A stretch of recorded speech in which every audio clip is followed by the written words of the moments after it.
그다음에 아마 우리 정인욱 씨가 아주 좋아할 수 있는 그 작품 홍길동전 이야기. 도둑 이야기. 도둑 이야기. 네. 일단 홍길동 우리가 뭐 너무 익숙하잖아요. 문서작성 예시할 때 홍길동을 그렇죠. 쓰다 지금도 보니. 우리 동사무소 가면 다 홍길동이 나옵니다. 맞아. 그래서 정말 저 그런 분 봤어요. 은행에서 예금 찾는데 그거 보고 그냥 홍길동으로 자기 이름 쓰더라고요. 그럴 수 있죠. 양식대로 네. 자기 이름 서명란에.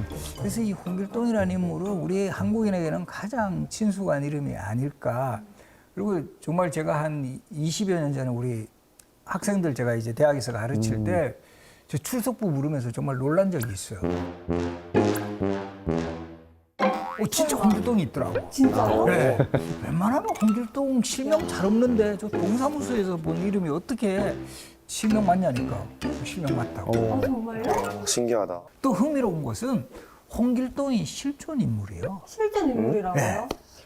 연산군 때 실제 활약했던 도적 이름이 홍길동이에요. 진짜요? 아, 예, 우리 동사무소에 이름 쓰이기 전에 연산군 때 이미 이 사람이 원조야. 이때도 강도 홍길동이 옥정자와 홍대 차림으로 첨지라 자청하면서 같이 이제 관리로 자청하며 대낮에 때를 지어 무기를 가지고 관부에 드나들며 기탄 없는 행동을 자행을 했다. 그런 과정에서 그 지역의 사람들이 협조를 했는 죄도 크다. 그래서 이들을 모두 변방으로 이제 저쪽 전출시키자 하니 정교하여 뭐 알았다라는 이런 대답이 연산군 일기 기록에 나오는데요. 너무 캐릭터가 비슷해요. 실존 인물 이름도 똑같고 그렇죠. 근데 한자가 달라요. 한자가 요 달라요. 연산군 때 도적의 동자는 같을 동자를 네. 쓰고 소설의 주인공 홍길동은 아이 동자를 썼어요. 그래서 우리 지금 아동 뭐 이런 표현을 할 때 아동할 아이 때 동자 동. 쓰잖아요. 그래서 도적이라는 점하고 인근의 관리들을 꼼짝 못하게 했다라는 점. 그래서 아마도 허균이 원래 실존 인물을 이렇게 주인공으로 삼으면 사람들에게 훨씬 더 인지도가 높아요. 그렇지 않아요? 그렇죠. 딱 홍길동 보면 저 도적이네, 도적 이야기네. 우리도 그래서 지금 뭐 영화나 드라마 같은 거 이렇게 할 때 이것은 실화입니다. 막 이런. 그리고 이제 네. 그 주인공 이름도 약간 바꿔서. 뭐 복수의 여신이면 이름을 나화신 뭐 이런 식으로 하고 예, 이름에서부터 그런 저 사람은 복수할 것 같다 뭐 이런 이미지를 주잖아요. 그렇죠. 바로 그런 것들을 통해 이 시대도 마찬가지예요. 우리 옛날 분들도 다 나름대로 똑똑했네. 신경 씁니다 이런 거. 근데 선장님, 저 궁금한 게 하나 있습니다. 네. 홍길동전 하면 제가 어렸을 때부터 최초의 한글 소설이다 이렇게 외웠거든요. 예, 예. 그러면 그때 진짜로 홍길동전이 가장 먼저 쓰인 한글 소설이 맞는 거예요? 지금은 이제 어쨌든 최초의 한글 소설로 허균과 비슷한 시대를 살았던 택당 이식이라는 인물의 그 택당집이라는 기록에 보면 허균이 홍길동전을 지었다. 그것도 중국의 수호전을 모방하여 지었다 이렇게 나와요. 그런데 이제 한글로 과연 만들었느냐에 대해서는 어느 정도 논란이 있지만 지금 대체적으로 학계에서는 그래도 허균의 소설이 한글 소설로는 최초임이 거의 이제 뭐 분명하다는 쪽으로 이야기를 많이 하고 있습니다.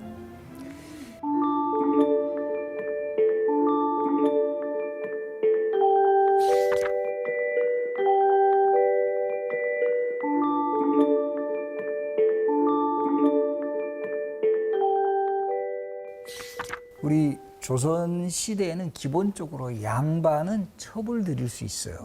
네. 부인이 한 명만이 아니다라는 거죠.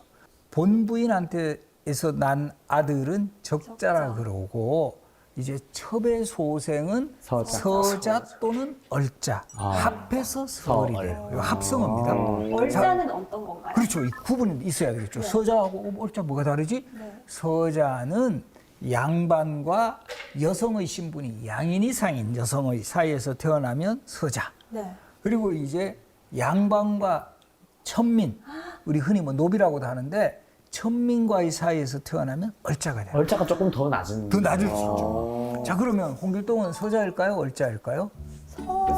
서자. 아닐까요? 얼자. 서울자?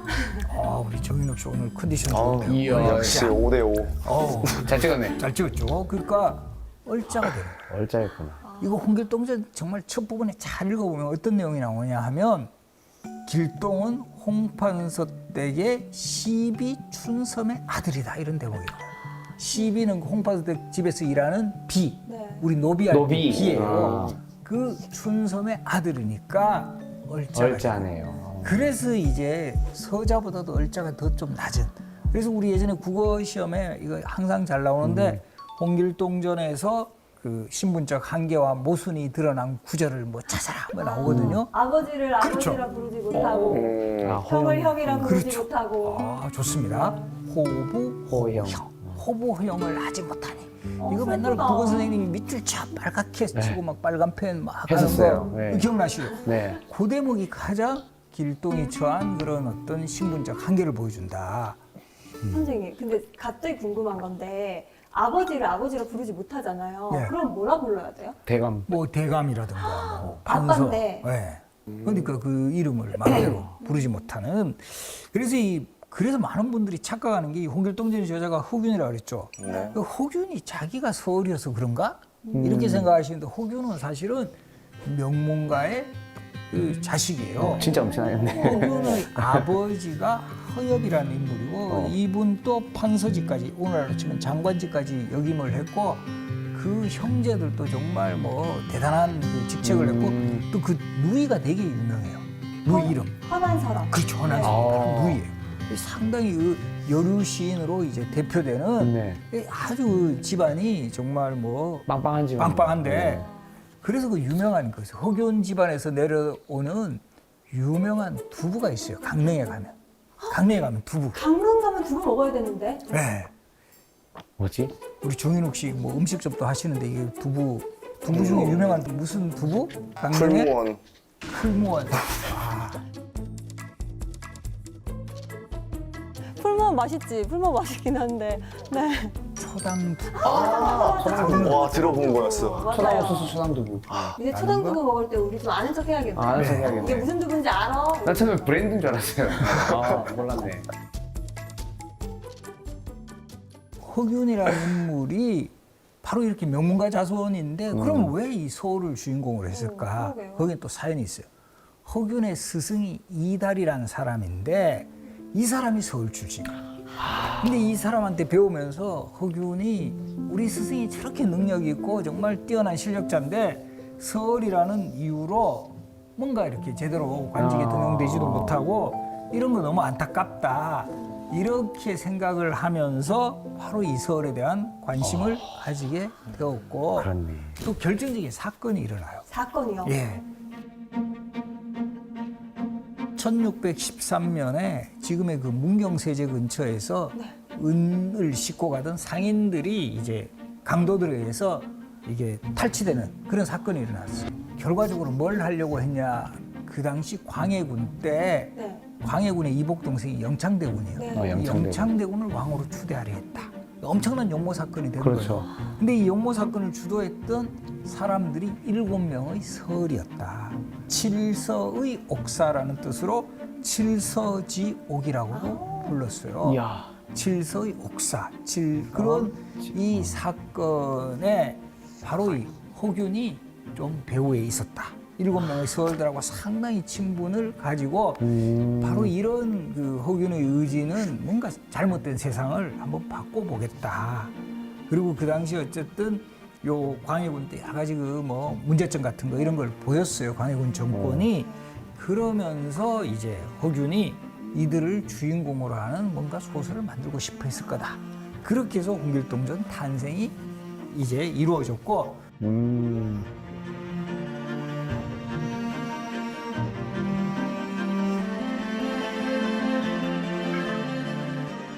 홍길동이 남성 영웅이랄까요? 그것을 대표한다면 여성 영웅도 등장을 해요. 오, 여성. 예, 오늘 또 여성 지분이 있습니다. 그래서 바로 이제 박시전.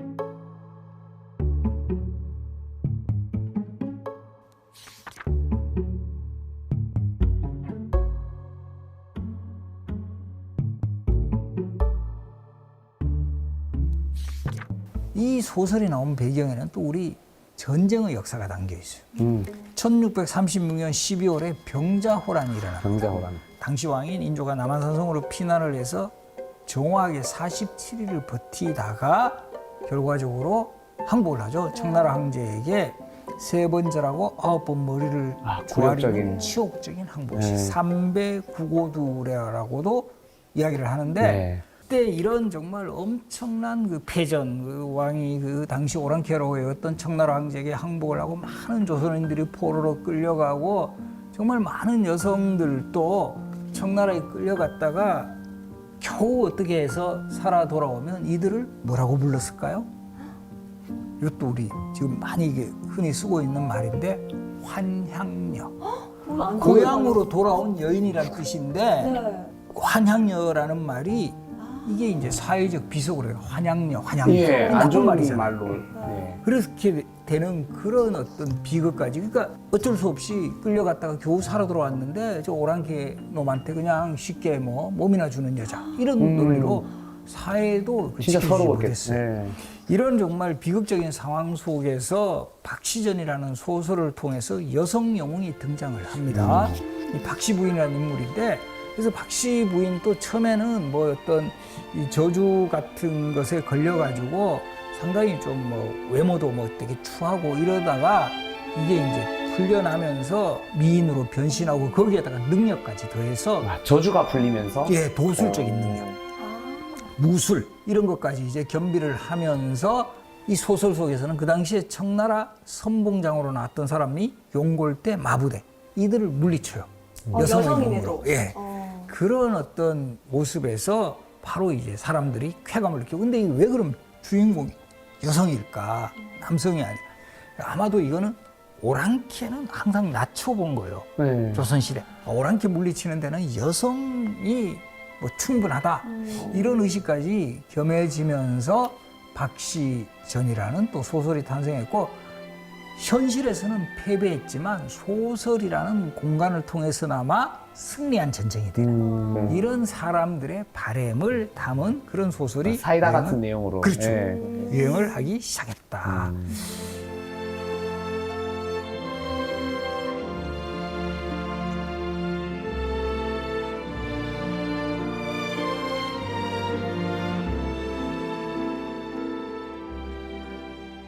그런 그 박시전이라는 소설에서는 청나라에 대한 복수가 상당히 강조가 되어 있어요. 네. 그런데 이번에는 이와 반대되는 소설이 있어요. 이제까지는 저 청나라는 우리가 복수를 해야 된다. 이렇게 나온 이념이 북벌. 이제 시대가 바뀌면서 청나라를 현실적 강국으로 인정을 해야 된다. 배우자. 그렇죠. 저 네. 청나라 배우자 뭐라 그러죠? 이제 북벌에서 북학이 되는 거예요. 바로 이 북학파의 리더인 학자가 바로 박지원이었고 박지원이 쓴 가장 대표적인 소설 중에 하나가 허생전이라는 소설이요.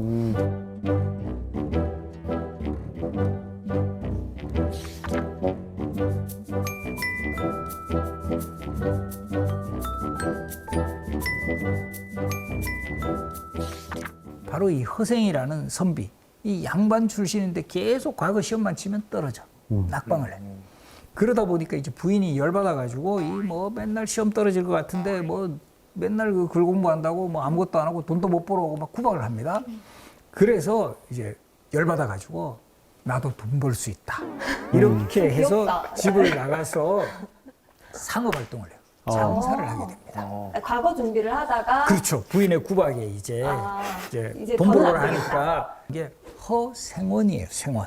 문장력을 시험 보는 그 트랙을 진사시. 진사시. 그래서 진사과에 합격하면 최진사, 맹진사 이렇게 돼요. 진사가 돼요. 아, 그렇죠. 최진사 때, 셋째 그렇죠. 딸 이런 분들의 예, 그 맹진사 진사. 때 경사 뭐 이런 거 있잖아요. 그리고 이제 생원은 유교 경전. 약간 요즘으로 치면 뭐 그 수능 시험 약간 문답 시험. 그것을 합격하면 생원이 되는 거예요. 생원. 그래서 허생원이에요. 자, 그러면 허생원, 최진사, 맹진사 공통점 뭘까요? 허생원, 맹진사, 최진사의 공통점. 다 공부를 열심히 합격자. 했다. 돈을 잘 못 벌었다. 2차에 떨어진 사람들. 이 차에 들어. 그렇지 않아요? 2차에 합격했으면 직책을 불렀을 거라는 거예요. 허참판, 뭐 맹판서 이렇게 불렀을 거 아니에요? 1차 합격자. 그것만으로도 그대 사회에서는 좀 나름대로 저 사람 공부 꽤나 하네. 어쩐지 이게 생원 진사 들었을 때 엄청난 건 아니지만 그래도 뭔가 좀 있는 느낌이 그렇죠. 있거든요. 그런데 이제 이 차이는 분명히 떨어졌다. 최종은 네. 안 된. 그래서 요때 이제 이 허생이라는 사람이 누구한테 가서 돈을 빌리냐면 그 당시에 장안의 최고 부자가 변승업이라는 사람이 있어요. 변부자. 이 사람은 또 뭘 내가 돈 버냐 하면 이 사람도 실존 인물이에요. 실존 인물이에요? 역관 출신. 요즘으로 무역. 치면 통역관 출신. 통역. 그 조선후기에 가면 통역관들이 돈을 많이 벌어요. 이 사신으로 이제 중국에 가게 되면 통역해주면 통역만 하는 게 아니라 이 사람들이 특히 인삼이라든가 이런 것들을 가지고 가서 밀무역을 하는 거예요. 그걸로 해가지고 자금이 많이 이제 축적이 된 이런 사람들이 많아요. 근데 이 생명부지에 이 사람한테 가서 만냥을 빌립니다. 얼굴도 모르는 사람한테. 그렇죠. 이게 또 소설이니까 가능해. 이거 누가 그걸 돈 빌려주겠어요, 뭐. 만 원도 지금 돈으로 아니고. 얼마예요? 만냥? 한 양의 가치가 대략 조선 후기에 보면 쌀 한 20kg 정도를 구매할 수 있다. 지금 쌀 20kg 얼마죠? 마트에 안 가시나? 4만 원? 4, 5만 원 하죠. 5만 원. 역시. 5만 원 좀. 그러면 쌀 20kg이 이제 한 양의 가치가 5만 원이 되니까 만 양이면 5억쯤 되는 거예요. 지금의 기준으로 하면. 그죠? 오. 너무 큰데요. 한 양의 사실 10분의 1이 한 전이 되는 거예요. 그리고 또 한 전의 10분의 1이 한 푼이 되는 거예요. 그러면 한 전은 지금의 대략 5천 원. 네. 한 푼은 500원. 그래서 5억 정도 빌려가지고 뭘 하냐 하면 무담보 대출을 한 거네요. 그러니까 이건 소설이니까 가요. 그 추석 전날 옛날에도 안성장이 큰 시장이에요. 거기 가서 그 추석에서 쓰는 제수용품을 다 사드리니까 그거 매점에서 난리가 난 아닙니까? 거예요. 난리가 난 거예요. 그러니까 2배, 3배를 쳐서 이걸 사는 거예요.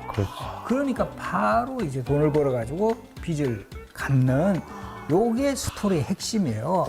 결과적으로 이 박지원이 이 소설을 쓴 의도는 양반도 상업활동에 종사를 해야 된다. 뭐 글 공부만 하고 이렇게 해서는 안 된다. 그래서 이 박지원이 쓴 허생전이 가지는 의미는 이런 북학 사상이 훗날 우리 계합파 학자들에게 영향을 미쳐요. 박지원의 손자가 박주수라는 인물이고 이 박주수라는 인물이 계합파의 멘토가 되는 우리 김옥균이라든가 박영유와 같은 그러다 보면 자연스럽게 이런 북학 사상이 계하 사상으로 자연스럽게 연결되는 이런 모습도 보여줬다라는 점에서 우리 스스로가 뭔가 이 근대적인 발전을 꾀할 수 있는 그런 흐름이 분명히 있었다라는 거, 이런 것들도 우리가 한번 잘 기억해 보시고요.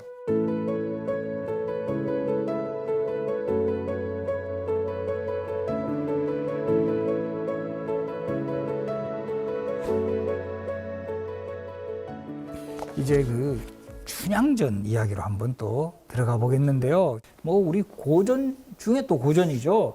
춘향전은 뭐 우리 당대를 대표하는 여배우들이 항상 그 출연을 했던 그 쾌걸춘향은 누구였죠? 한채영. 한채영 배우. 야, 대답이 바로 나오네. 우리 뭐 대표적으로 뭐 예전에 뭐 장희 선생님 같이 아주 원로 배우도 나오셨고 최은희 선생님, 뭐 김지미 선생님, 한국의 대표 여배우들이 이제 춘향으로 이제 출연을 했죠. 지금 인욱 씨 지금까지 너무 재밌죠? 지금까지는 재밌어요. 왜냐면 쾌걸춘향을 봤거든요, 제가. 쾌걸춘향. 그렇죠. 드라마도 있었고 네. 지금까지는 우리 인욱 씨 눈이 반짝반짝하고 있습니다.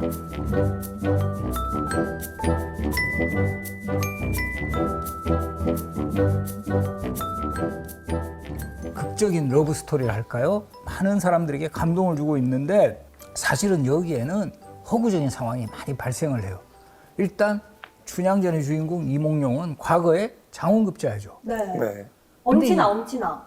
그렇죠. 엄친아가 네. 돼버리는데 사실은 과거에 장원급제하는 게 쉽지 않아요. 조선시대의 과거 시험이 상당히 이제 정말 그 합격하기 어려운 관문인데 그것도 뭐 합격도 아니고 1등이잖아요. 수석 합격.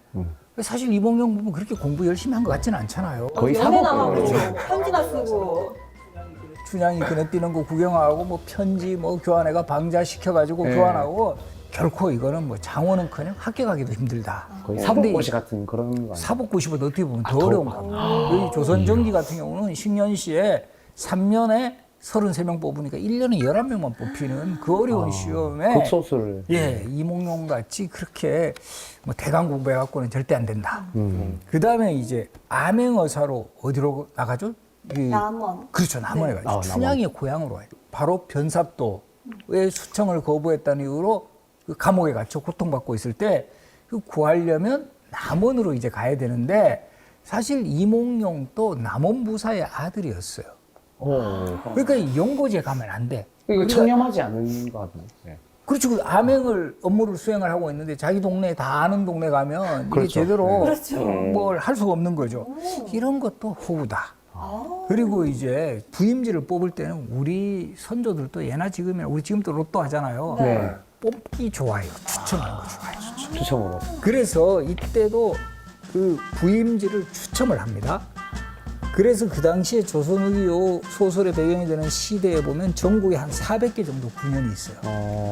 그 이몽룡이 남원으로 뽑을 확률은 400%예요. 오늘의 부임지는요, 타고 왔는데, 남원 한 거잖아요. 소설이니까 가능하지. 거의 이것도 뭐 호구적인 이런 모습. 그리고 이제 춘향이 막 그 영화나 드라마 보면 목에 칼 차고 있잖아요. 네. 잘 생각해 보시면 대역 죄인이나 차는 그런 칼을 춘향이가 차고 있어요. 네. 그것도 호구죠. 좀 극적인 과장된. 과장. 그때 그게 쑥된 머리 그거 맞죠?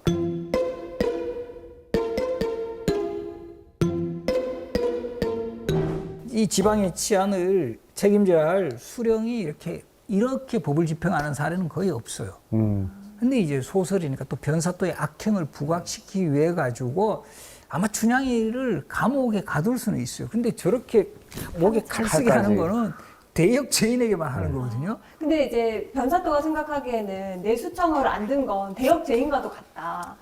어떻게 나를 그러니까- 거부해? 약간 그렇죠. 그거는 이제 변사또 네. 올리고 정상적인 상황이라든가 이러면 이건 절대 이게 있을 수가 없는 그런 상황이고 그래도 많이 집어넣어야 사람들한테는 통쾌하게 얘기한 거예요. 과장이에요. 그 당시 어떤 그 시대의 어떤 모순 이런 과감한 응징이라든가 또 청춘 남녀의 이 사랑도 사실 춘향의 신부는 뭐죠? 어머니가 어떤 사람이죠? 기생. 퇴기잖아요. 퇴역한 기생. 조선시대 기생은 천민신분이에요. 이몽룡은 잘 나가는 양반집 도령. 이 신분을 초월한 이 러브 스토리가 또 사람다. 지금도 우리 드라마 하면 잘 나가는 뭐 재벌집 뭐 네. 막내 아들하고 이 뭐 재벌집 딸이 이렇게 결합되는 사례 거의 없어요. 맞아요. 이 아주 대부분 아주 뭐 평범한 사람이. 아주 뭐 네. 진짜 그 집안이 힘들고 네. 어려운데 또 한 번 정도는 출생의 비밀을 안고 있고 맞아요. 한 번 정도는 교통사고 한 번 나고 약간 이런 네. 또 근데 그 여자는 이 부잣집 남자 또 안 좋아해. 그러니까 부잣집 남자는 이런 여자는 처음이야. 하고 맞아. 싶은 그렇지. 그 여자. 그러니까 이 스토리가 그렇게 돼야 사람들한테 그냥 너무 모범적이고 뭐 좀 뻔한 이야기는 재미가 없잖아요.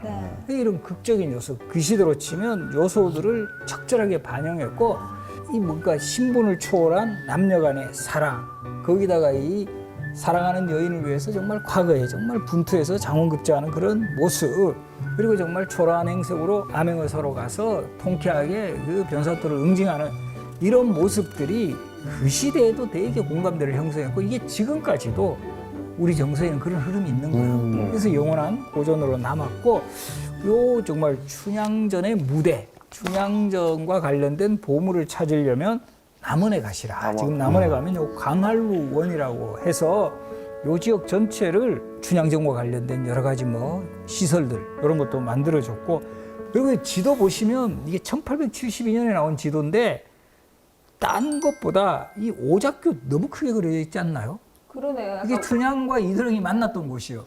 그러니까 이거 강조를 하는 거예요. 그 시대 사람들도. 이것도 과장법이죠. 과장이죠. 그 시대 사람들도 이 춘향이와 이도령이 만났다라는 것을 강조하기 위해서 지도를 만들었다. 광활루원 또 꼭 한번 찾아보시기 바라고요.